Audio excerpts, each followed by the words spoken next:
Bom, me chamo Clara e eu trouxe aqui a resolução da quinta questão da prova, em que é pedido para explicar o que é um fluido não newtoniano e demonstrar o seu comportamento.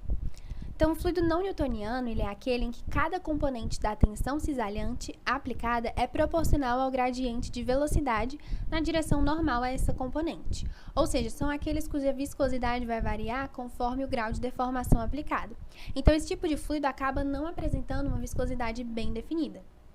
Por conta disso, eles podem ser classificados de acordo com a sua reologia, ou seja, a parte da física que vai investigar o comportamento e as propriedades de fluidos que são de corpos deformáveis que acabam não agindo nem como sólido nem como líquido. E aí eles são divididos em dois tipos: fluidos independentes do tempo e fluidos dependentes do tempo.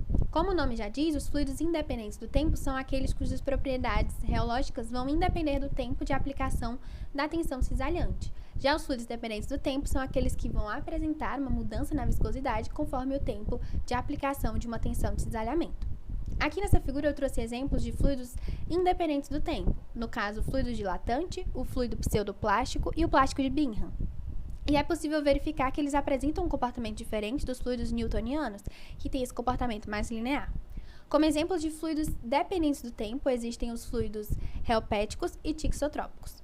Para demonstrar um exemplo de um comportamento de um fluido não newtoniano, eu trouxe aqui uma mistura de água e amido de milho.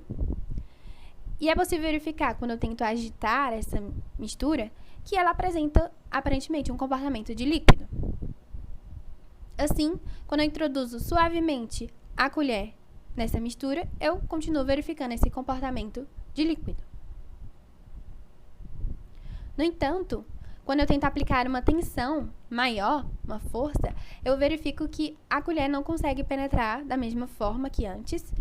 E também quando eu tento agitar ou misturar esse fluido, eu verifico uma dificuldade maior, ou seja, uma viscosidade diferente. Quando eu aplico uma tensão ainda maior, ou seja, dando essas espécies de murro, eu verifico um comportamento de espécie de sólido, em que meu punho quase não consegue adentrar dentro da mistura. Mas quando eu tento introduzir levemente os meus dedos na mistura, eu consigo ver que eles conseguem penetrar como se fosse um líquido. Isso ocorre porque essa mistura de amido de milho e água é um fluido não newtoniano do tipo dilatante, ou seja, aqueles em que apresentam uma mudança na viscosidade, a viscosidade vai aumentar conforme a tensão de cisalhamento também aumentar. E aí ele acaba tendo esse comportamento tanto de sólido quanto de líquido.